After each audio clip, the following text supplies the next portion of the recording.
高雄的兴达电厂对去年开始新起3组轻加速的机组，不过时间过程造成附近民众的不满。有真侪民众反映讲，因的厝脚开始闭巡，而且时间造成的空气污染甲噪音是真多。今日透早居民就伫咧电厂头前邮报条大声喊，要求台电赶紧停工。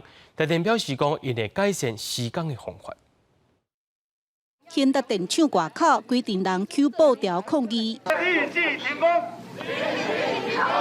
因拢是电厂附近乌拿头的居民，讲因为电厂去年开始施工，唔但有噪音甲土炭烟，去年饲的鱼虾死去，嘛害因的厝出现闭巡。大庄哦，已经要讲2万几亿哦，即马才来咧讲，好，我叫人来鉴定，毋过哦，鉴定是事后，遮以前拢。 15000几支、6000几支也无算。实际来到民众的厝内，壁顶有闭巡的不止一间。伫遮倒啊吼，我倒要50档啊！即摆台电来，逐仔来弄迄纸装吼，啊才开始闭的啊，差不多即一档来安尼豆豆啊闭安尼啦。就安尼嘣嘣嘣，就足大下，就对啦，足大声啦。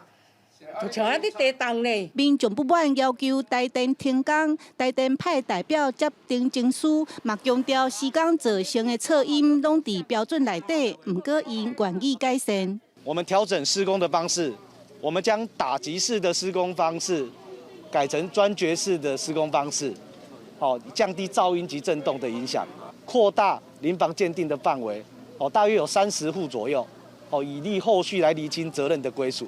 兴达电厂去年开始新建3组轻加速的机组，按算2024年要甲2组轻土炭机组停止运转。不过施工过程引起附近居民几啊摆抗议。记者陈家文、赖伟做高雄报道。